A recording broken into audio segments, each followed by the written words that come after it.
How to convert your car AC R12 system to R134a. It's likely that the air conditioning system in the car you drive presently still uses R12 if it was manufactured before 1994. This means that the cars built after 1994 use R134a refrigerant. R134a must be used as a replacement for this refrigerant because it was identified as being environmentally hazardous. Differences between the AC R12 and R134a systems. R134a's molecules are smaller in size than those of R12. Thus, there was concern that it could leak through the hoses and flare fittings used in R12 systems. Compressor seals may leak in R134a systems because they run at higher discharge side pressures than R12 systems. The absence of CFCs in R134a makes it a lot different from R12 in comparison.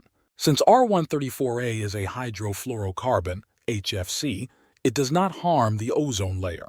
HFCs still act as greenhouse gases and promote climate change. The fact that R134a systems use less refrigerant than R12 systems is another major difference. This is due to R134a's better cooling performance compared to R12. How to calculate how much R134a is needed. Compared to R12, R134a refrigerant is lighter. You must charge the new system to between 75 and 85% of its factory set capacity to ensure proper cooling.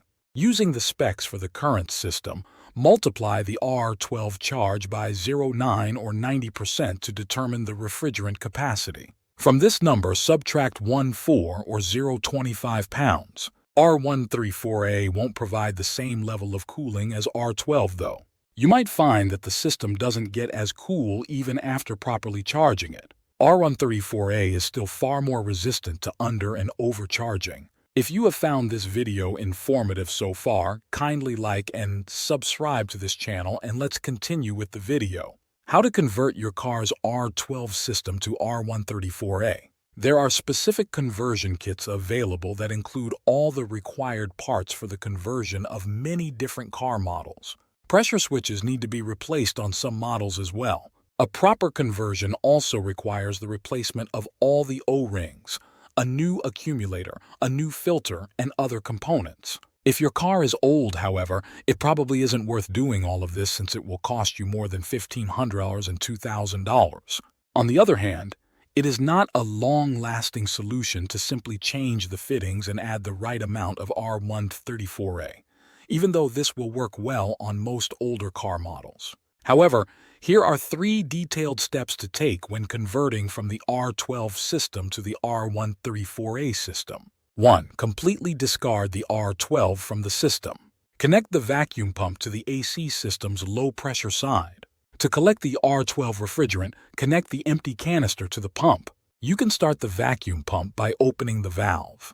To completely discard R12 from the system, run the vacuum pump for about 50 minutes to an hour. The vacuum pump should be turned off and disconnected from the AC system when all of the R12 has been removed. 2. Install an R134a adapter kit.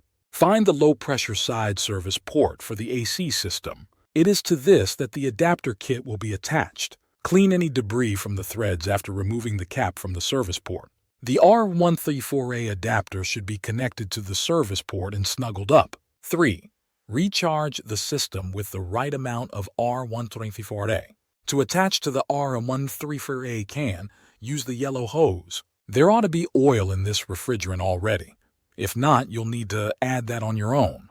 Start the car's engine and turn on the air conditioner to its maximum setting.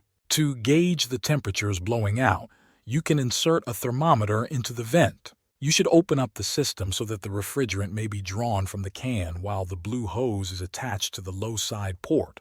The proper capacity, which is less than what was required with R12, can be reached by adding R134a until you reach it. If this video was helpful, please consider subscribing to this channel. Thanks for watching, and I'll see you in the next one.